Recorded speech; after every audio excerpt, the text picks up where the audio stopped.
Hello everybody, my name is Anthony Bolognese with Capitol Hill Photo. Today we are going to learn how to change the background color in a photo in Photoshop.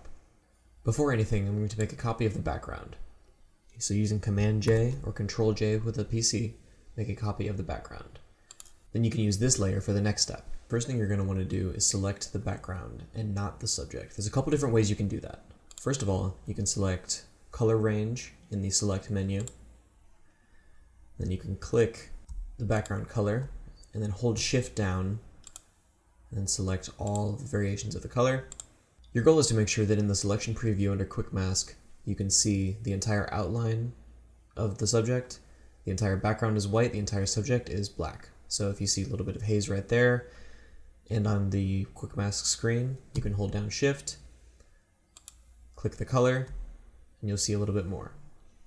You can also adjust the fuzziness to make sure that that line is more clear. So the more fuzziness you add, the more of the subject you're going to be able to see with that color mask.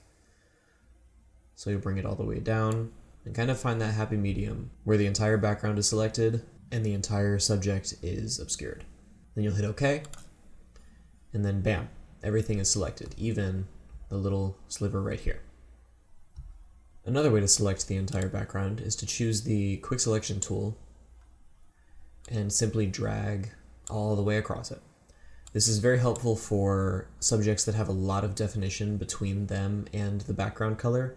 In this instance, there's really not that much bleed in color between this man's white shirt, his skin, and the color of the background. So it's very easy for Photoshop to pick up that difference. You'll just have to note to also select these colors. Now this is a little bit more sloppy, and a little bit more tedious than the color range option, so I personally recommend that, but it is entirely up to you. Now that I have my background selected, I can go down to this menu right here, the Create a New Fill or Adjustment Layer menu in the Layers tab, click, and then click Hue Saturation. So that will create a new mask, adjusting the hue and saturation of just the selected area. So now I can click the little icon right here, and any of these are what I can use to edit the color, the saturation, and the brightness of the entire background without affecting the model at all. So if I wanted this background to go into a more red or an orange territory, simply drag left on the hue slider. You can go really to any color, and you'll also maintain the subtleness of the background light that I had. So I've opted for kind of a medium baby blue / teal for this. I want it to look as real as possible, so I'm going to decrease the saturation just a little bit and decrease the lightness a little bit. That will give me a little bit more definition between the highlights from where the light was in the background to the shadows on the corners.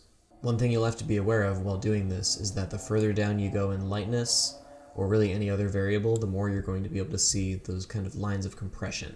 And any mistakes that you have in the selection process of the color, that will be exacerbated by a darker color or any more contrasted color than the original one that you had.